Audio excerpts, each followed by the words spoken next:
Okay, once we're done, hopefully it says calibrated. Now it saves some stuff in the log file and things like that. So kind of what are the results of it?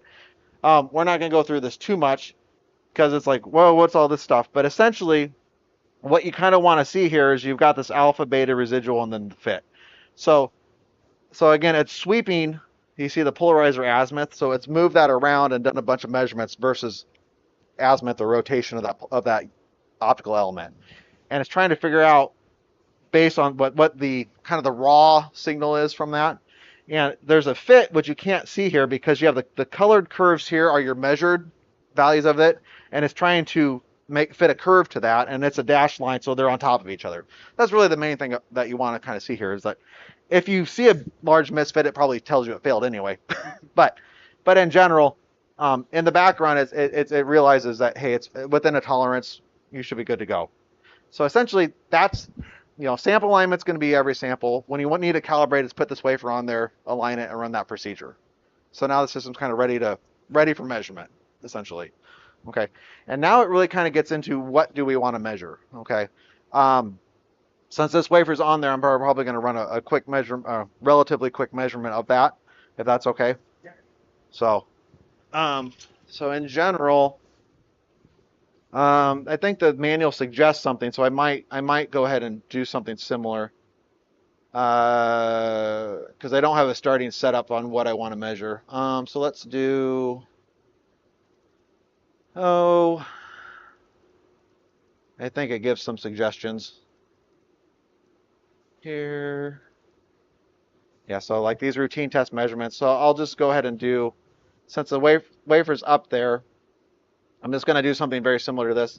And I'll talk a little bit about what the settings are as we do this. So once we're calibrated, we can do the spectroscopic scan. So normally we're always doing things as a function of wavelength or spectroscopic ellipsometry. This is a VASE system. VASE stands for variable angle spectroscopic ellipsometer. Okay, so you can also do things as a function of angle too, right? Just takes a while. So here we're just gonna do single angle measurement for this test. At the moment we're just gonna do this just because it's set up ready to go. Uh, so when I go over here, so I'm going to go back to my hardware window. I'm going to say acquire data.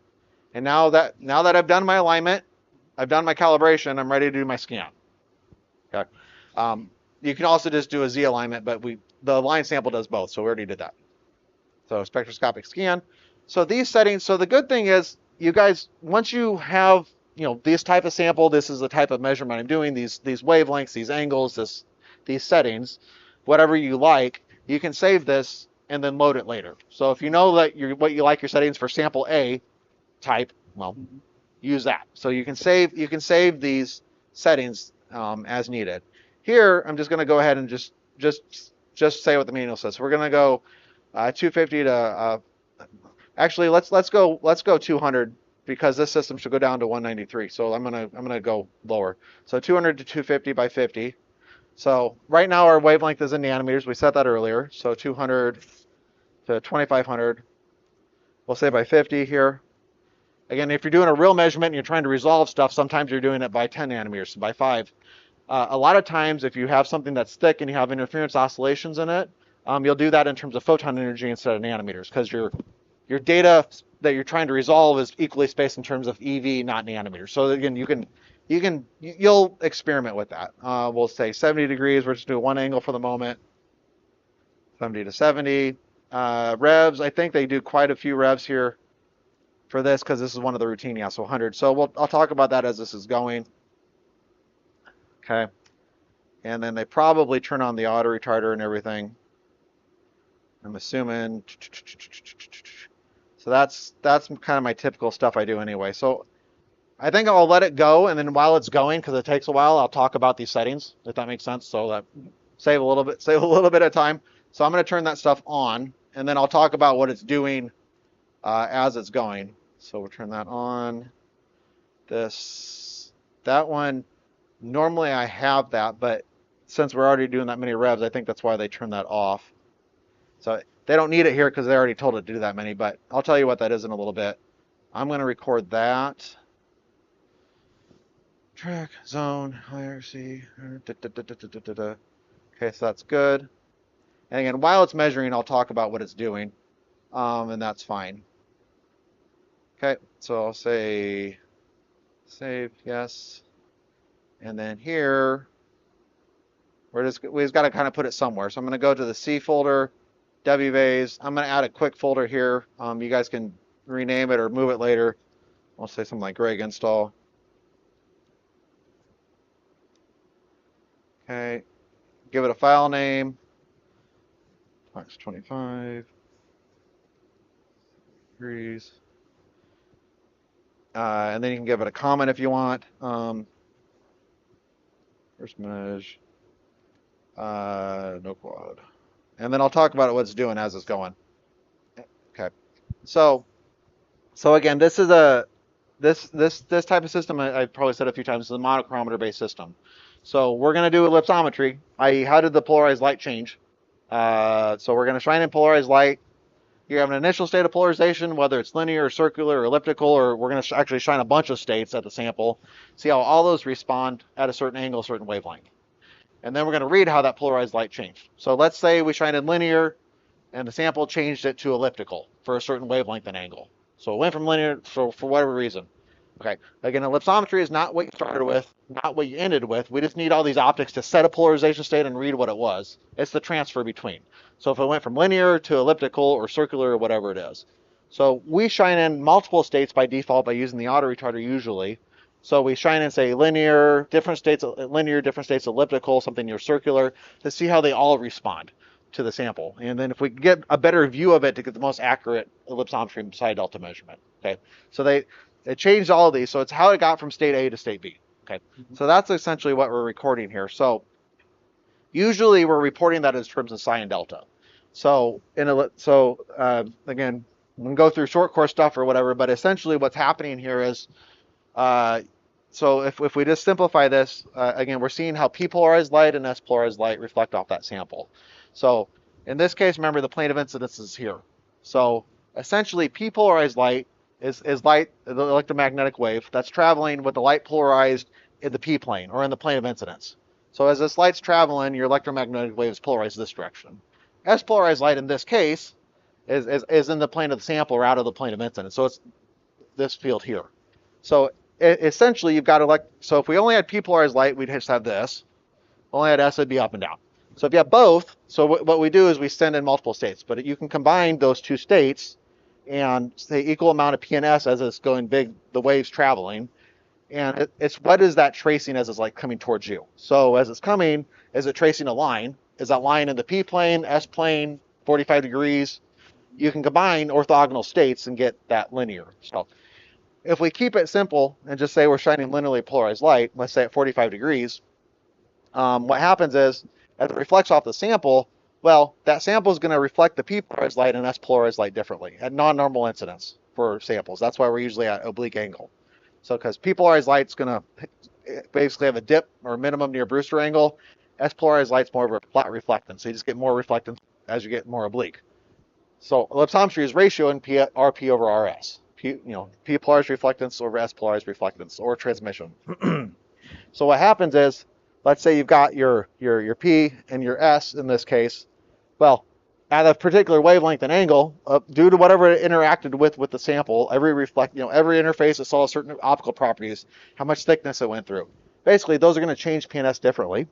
One might dampen with respect to the other. So you may have came in with equal amount of P and S, but have less P as reflected.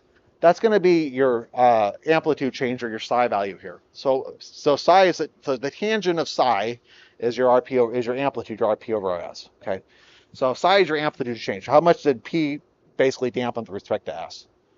Delta is your phase change. So if they came in linear, well, one might have caused a phase delay. The S wave or P wave might have delayed with respect to the S wave. Okay, so the delta is your phase delay. So your P. So when you're looking at the ellipsometry data, that's essentially what we're seeing here. So what the VASE does is it does this one wavelength at a time. So you can see currently our angle is at 70 degrees. Currently it's at 600 nanometer wavelength. Here's your psi delta measurement. It's just kind of plotting that as it goes through. It's going to try to, some of those settings set like the polarizer to a certain position to kind of maintain high accuracy and stuff like that. Okay. Right now, while it's using what's called the auto retarder unit, rather than just shining linearly polarized light at the sample, it's doing multiple states to try to get that better feel. So again, it takes a bit longer, but that's kind of the more accurate way to do it. You can play with it. So it looks like this will take another about 15 minutes, okay, to do 47 wavelengths. So extrapolate that. Now, if I didn't have the auto retarder unit on, it'd be about 5 times faster. Okay, but you mainly want that on, especially if your delta is near 0 or 180 degrees. If you don't have it on, you don't know the handedness of delta. Is it like if it was circularly polarized light, was it right-hand circular or left-hand circular? That's what you don't know. Uh, so we'll look at the data in a little bit. So if I go back briefly while it's measuring, and if we kind of talk, so I'm going to kind of just briefly talk about some of these settings. So when you say spectroscopic scan, and we'll talk about RNT data later today or in the morning, Yep. But essentially, I think these are kind of self-explanatory. These are usually what you're changing on a sample basis. You can measure your full range, but maybe you could care less about what's going on at 200 nanometers. You really want to. You need a certain range to analyze this, right? So you set your wavelength spacing, so your start end wavelength, and then your increment.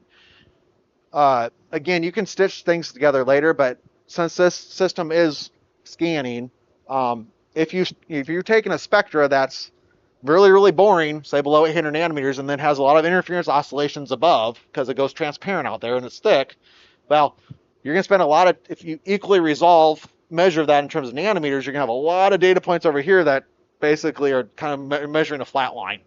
Mm-hmm. So in certain cases, if you find yourself having interference oscillations because you have thick, I don't know how thick your films are, but if you had that, sometimes it's more, if you're going to measure, say, however many wavelengths that is, 50, 20, so it's like 50, if you measure 50 wavelengths, it might be it might be better to measure 50 energies. So if you change your wavelength units to photon energy, it might be better equal resolution through that spectra.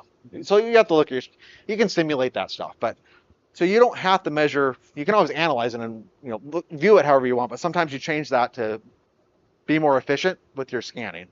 Your angles, again, also self-explanatory. Measure a single angle if I'm measuring multiple angles.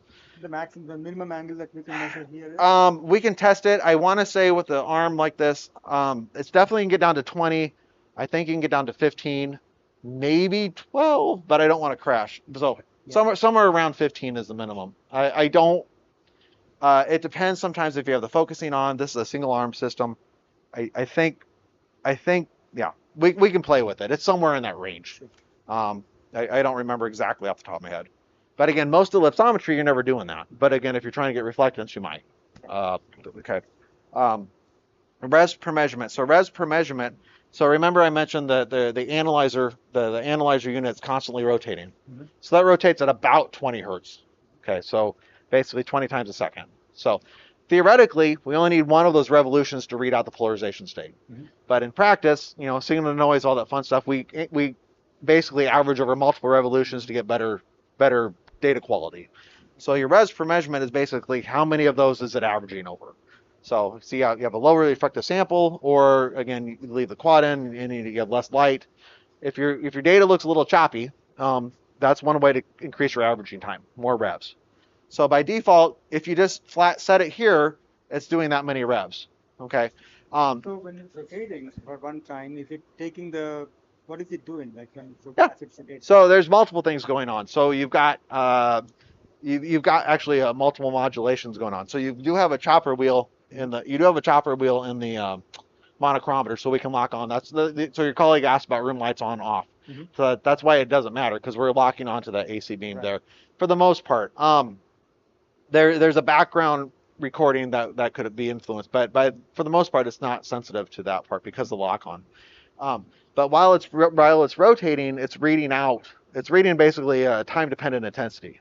So you have a lock-in amplifier in there? No, it's not a lock-in amplifier. It's not necessarily locking in, but we're doing a Fourier analysis onto that frequency. So basically, we're going to extract information. What's the time dependent intensity from that? So there's multiple things kind of going on for the modulation there, but it's from that information they can figure out what's the true function coming out. So that's essentially, but when we're doing multiple of those, it's just doing multiple times to beat down the signal to noise. When you have so normally, so this doesn't have it checked, but normally I have dynamic averaging on. Mhm. So basically, when you click this more settings button, that opens up that second screen that you see down here, that I kind of some extra stuff to set. So if you have dynamic averaging on, here's the settings for it. So essentially what dynamic averaging does is it allows it to use, since this, you might have a lot of light, say where the xenon lamp is really intense at 800 nanometers, but very low light at say 200 nanometers. Okay, so rather than just saying, hey, I've got a ton of light out here and very, very low light down here, let's use the same averaging time everywhere. I mean, if you have your revs set really high, it's not a big deal. But let's say usually I set the revs to 50 is what my default is, and because that's kind of the default it uses for the auto retarder too. But if it finds some spectra where, hey, my signal's really low, it will bump it up. So essentially, if you turn on dynamic averaging, you can set what's your max revs. So you might set your standard revs to say 50, but say, you know what? If the signal drops below this threshold, increase that. So in certain spectral ranges, well, my signal is really low. Well, maybe you want to do 200 revs. So do 50 for everywhere where it can. If it senses the signal's lower, it'll bump it up to whatever you say your max is. So a lot of times I'll have this one on. Okay. And then it's similar with min usable intensity. If you just had if you try, this thing's not going to stop you from trying to measure 3 microns. It's not going to have any light out there. But if you have no signal, you can throw away light. If you have that way it says don't even try. So the other part of here, I wish it would show the full screen here. It just kind of shows what these more settings are set to. So like currently it's set to isotropical plus dipole in the next section. But that's essentially your dynamic averaging and your max is part of that. So these are what you're changing more often. It's telling you what these other ones are. So again, by default, we normally do this track polarizer. Again, it's a little bit more accurate. So basically, it's going to look at what the psi value is, and it's going to try to keep the polarizer.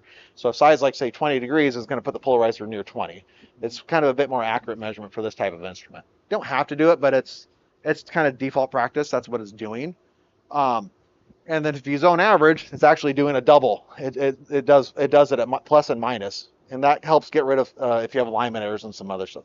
Again, typical kind of ellipsometry stuff. Again, not required, but again, the most accurate measurement. If you're using the auto retarder, I always set this to isotropic plus depolarization, because that part, once you're going to all that effort of doing the extra positioning, you can record the depolarization information without extra time. You can set this to just use the auto retarder on and not record it, but it doesn't take extra time to also record the depolarization. So by default, whenever I have my auto retarder set to high accuracy, I just always set this to this plus dipole, because that part doesn't take extra time once you are doing the extra work. Okay. We talked a little bit about this. Briefly about the slit width. So again, since this is so that's one of the cool things about this is a double chamber monochromator. So I start in with that xenon lamp, white light source, varies across the spectra. It's going to move the gratings and select just certain, one wavelength at a time, 500 nanometer light, 800 nanometer light, whatever it is. But how much of that 500 nanometer light am I seeing? Is it 500 nanometer plus or minus 5, 10, 20, 1? So there's slits in there that basically can close to select. So again, maybe have a little bit less light, but if you really are trying to resolve something very fine spectral feature in your data, well, you got to close the slits down so you have a small bandwidth. So the slit width here, the 1700 nanometers, I think. So basically, millimeters, microns. So 1.7 millimeters. I think they can go up to around 2 millimeters or so as max. But that gives you a little bit bigger bandwidth. So if you're really trying to resolve something really fine in your spectrum, you can close this down to 1,000 or 500. You're just throwing away light. So that depends on your data. This is kind of a default setting. What would be a good case for going very? So super thick film, so you have something there, or you're doing some crystalline semiconductor work or direct gap material. So I'm looking for something very, very sharp spectral feature. I don't know if any of your plasmonic stuff has something, if it's the range, the band range is over, but something that you're trying to resolve very finely. So essentially, and again, this does have different gratings. So since it's a wide wavelength tool, you have multiple gratings that'll go through. And the standard range grating, you have a 2.3 nanometer bandwidth ish per 1 millimeter slit width, so per 1,000. So For this default setting, I think the bandwidth is like ish, about 4 nanometers. But again, you can go half of that if you go half this. Now, the next grading over, which is further in the infrared, that's doubled. And then if this is probably a 3 grading system, that'd be tripled. Okay. But normally, in most cases, the farther you go out in the infrared, the less you have to resolve. Usually if you have sharp stuff, it's in the UV. So, but again, leaving this, this is fine to stay on default unless if you're really trying to resolve something small. So for a direct bandgap material, like let's say semiconductor, Yeah. So basically, if I'm just really trying to, measurement? if I'm really just trying to see where that onset of absorption is, or if I have a sharp, like gallium arsenide or something, I have a sharp, some critical points I'm really trying to resolve. And that doesn't have to be a thin film, right? It No. could be a substrate. Yeah, it could be a substrate. Yeah. So again, normally this doesn't need to be reduced. It's just the thick film, or you have something sharp to reduce. Like usually that's fine to go. Okay. The auto slit adjustment, what that does, again, this is a xenon lamp. So if you look at the raw background spectra, it's intense. I mean, there's certain areas where the xenon lines are huge. A lot of intensity, and so especially around a micron. Okay, so when it gets to those range, if you have the slits that wide open, you have way too much signal. You'll swamp out your detector. So you have way too much light. The data's gonna be crap. And so if you don't have, you pretty much always have auto slit on. If you don't have that on, it's gonna leave them up, and your data's gonna be garbage. So by letting it auto slit, it's gonna sense that you have too much signal, and it's gonna automatically close those. And that helps give you a smaller bandwidth too. It'll throw away light so it gets good data. is what that setting is doing. That's pretty much always on. That really doesn't need to be done. We'll talk about transmission stuff when we get to it. So essentially, again, these are what I would call, other than not having the dynamic on, these would be kind of close to my defaults if I'm trying to really figure stuff out, other than doing multiple angles and probably a finer wavelength resolution. Okay. We'll just have to try some samples out and see how that goes. Okay. So we got about a minute left. But you see, it's also kind of recording each one here. So each one's going to have a bit of an error bar past it. So you have ellipsometry data type, wavelength, angle, psi plus or minus an error bar, delta plus or minus an error bar. Okay. And then since we also record a dipole, see if I can go over there. So there's also going to be another column where what's the depolarization measurement. So there'll be a data type dipole. So it's going to be pretty close.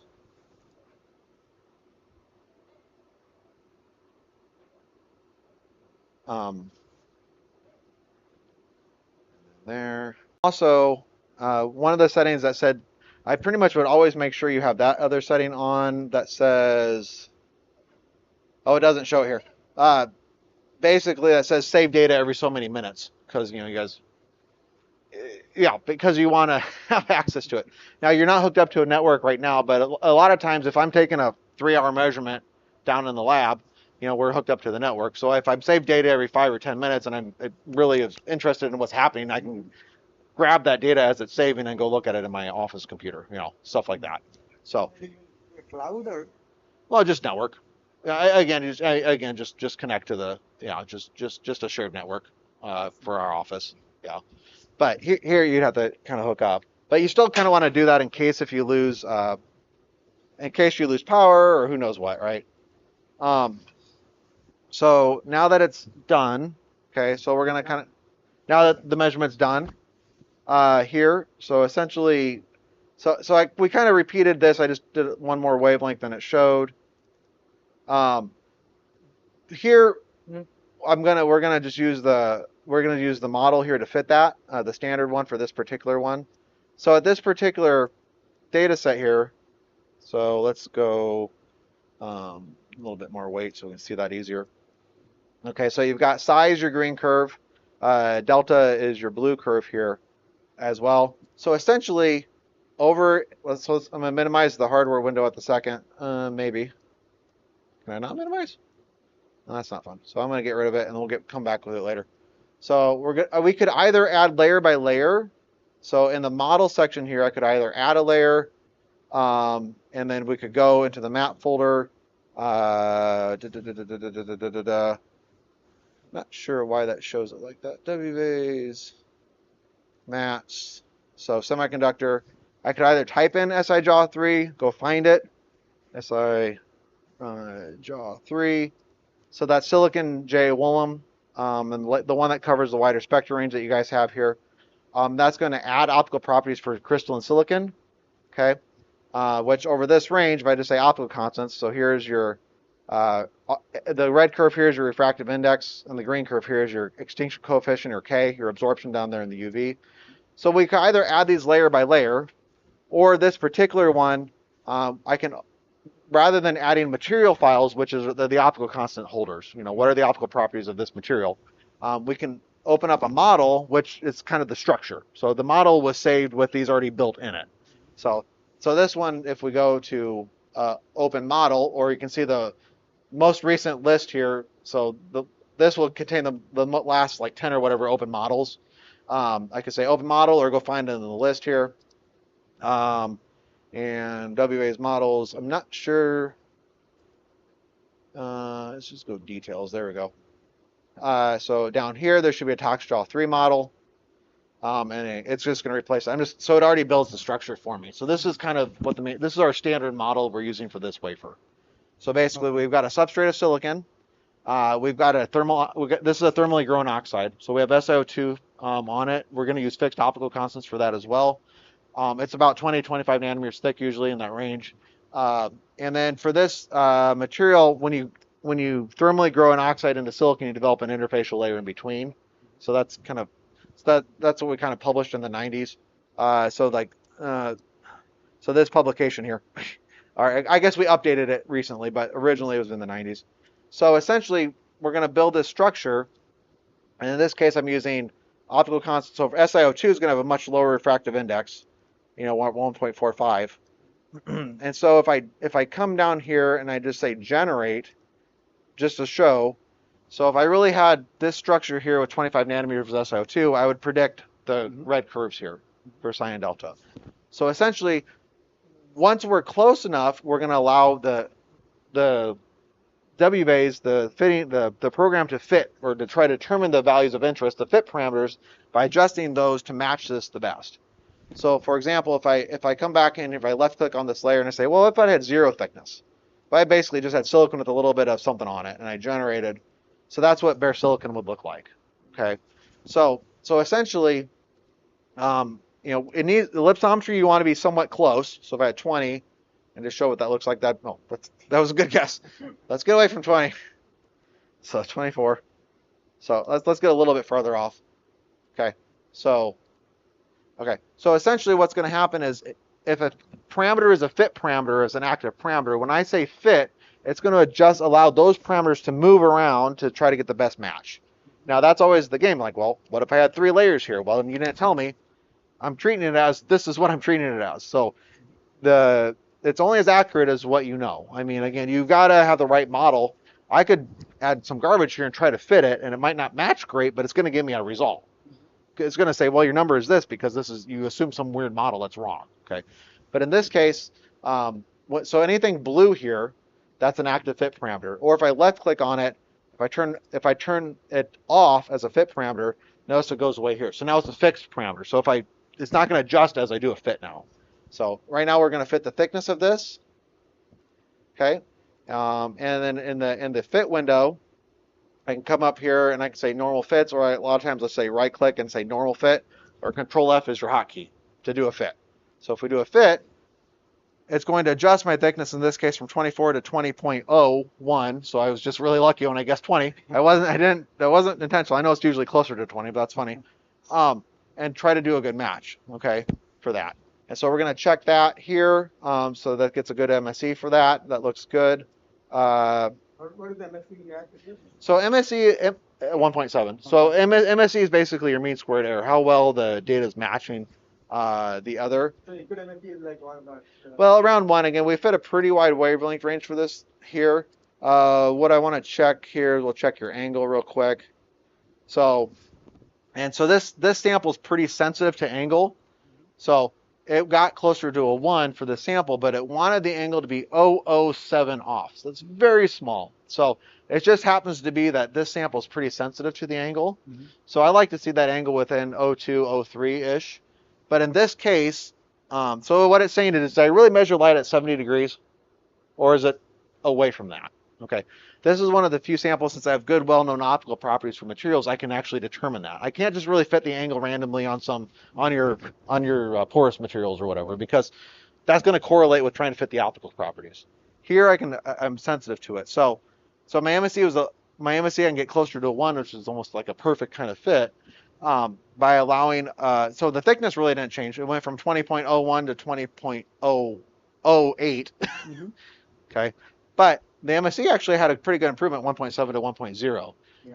Now, if it had that and this angle offset was like 0.1, 0.2, then I'd be like, well, that's important, but I probably need to do some adjustments on the tool. This is kind of well below what I would, that's kind of within my limit of what, so it's good to see that the angle offset's that low, but in this particular sample, I was sensitive to it. Your thick films, you add a 0.007 angle offset, your MSE might change by 1%, not 30%. So that's the other reason. So that would give me my MSE a little bit closer. But with that said, so if we go back here to the 0, so just real quick, so we don't have to show psi and delta at the same time right now, since we only had one angle. It's not that hard to see the difference. But if I double click here, I can say double y-axis and only look at one at a time. Again, there's a lot of different ways to show all this. Again, if we look at this in terms of photon energy, defaults and turn to EV instead of a nanometer. So that's going to look in terms of photon energy instead of wavelength. So that's 1240 divided by your wavelength in nanometers. So the two things that's going to do. One is it's going to emphasize your UV range, and so this range here was everything above a micron before. So it's going to kind of flip that, but it's really, if my spectra was, if this spectra looked more equal than the evenly spaced than say this one, which is not, both are similar here. Whoops, that's not what I meant to do. Defaults. Oh, it is what I meant to do. Sorry. But you see how this was relatively flat, and then there's more action going on down here. Mm-hmm. So in this case, I could have done that same scan in EV. It's resolving it all very nicely, but say I was really trying to I didn't quite resolve these critical points here. So silicon, if I look at silicon itself, data, current layer optical properties, and let's look at the substrate, current layer only N and K. So silicon, if I go down to the silicon substrate, silicon is an ingot gap material, and so it goes transparent here above 1,000 nanometers. Okay, and the refractive index for silicon is around 3.5, 4, depending on your wavelength. This is your dispersion. If I get low enough wavelength for silicon, I get to where the critical points are. So the band-to-band energy transitions for the silicon. So you start to see. Repeat that again. Sorry. So if I go to low enough energies for the silicon, it starts to absorb because I'm well above gap. Right. So the indirect gap for silicon is around 1,000 nanometers. Mm-hmm. There's a low, small absorption here, but then you're getting to where you're getting transitions for the electronic transitions down here. Well, there's actually a couple bumps down here. I just didn't do a fine enough scan to resolve them. I did every 50 nanometers, which is fine for just checking out the tool. But if say I was doing a study and I wanted to report the critical point where energies they occurred at, well, I would need to measure a much finer scan than 50. So every 1 nanometer or 10 nanometers. In that case, I probably would have measured in terms of photon energy, because they're better. It's easier to resolve. They're more equally spaced in EV. So stuff like that. So silicon, like right now, it's like there should be a kind of a double peak here. It's just I did a very coarse resolution. Okay, so but regardless, so something that can be useful. So I can always kind of manually set a thickness or whatever, but if I go and I put my mouse over a certain parameter here and I click on it, you can see how that kind of put the blue bar on it. If I use my mouse scroll wheel, so that's going to change it right now 0.1 nanometer at a time. If I hold down the shift key, it's going to do a nanometer at a time. So you see as that film gets thicker and thicker, what happens to the raw data. So that the mouse roll can be and shift control does a bigger step. As this gets really thick, let's say that SiO2 gets thicker and thicker and thicker, essentially what happens is you're going to get interference oscillations. So this would be like if I had a micron of SiO2 on the surface, you're going to have this data instead of this data. So the reason for that is because you get all these oscillations because you have the first reflection from the top of the SiO2. That's our first light. Well, the rest of the light enters the SiO2, refracts into it, bounces off the silicon, and you get multiple bounces there, and those all collect. And so some of those, depending on the index of refraction, depending on the wavelength that you're looking at, some area and how thick it is, some of the when those beams all recombine, some of the wavelengths are going to combine constructively and destructively. So you're going to get this pattern here depending on the thickness. Okay, that's your interference oscillations. So again, but if I were to start from here, and I just said fit, so my model is nowhere close, even though it's the right structure, and I just say fit, it's going to give me an answer. My MSE is going to be crap. Right now my angle is way off. It got lost. It was so far away from the right solution that it's like, well, you told me I could move these two parameters. I started to move them, but I couldn't find a good MSE improvement, a good global minima. So there's ways to do global fitting and stuff like that to get around that, but just a real quick comment. I might, what time is it now? I'm going to probably do an air scan as well. That's the other thing I'd like to check is what air looks like. And then we can do some sample measurements or whatever, or again, continue tomorrow as well. But while that air measurement is happening, we can chat. So again, normally, at least for this wafer, the kind of the beveled side here, not the ones with there, is where you want the polished sides of the silicon here. So again, it's going to go up, kind of vacuum, and then I kind of like tilt it so it stays in. If you put the spider in, again, you don't really have to, but if you do, you put it on that side, and then there you go.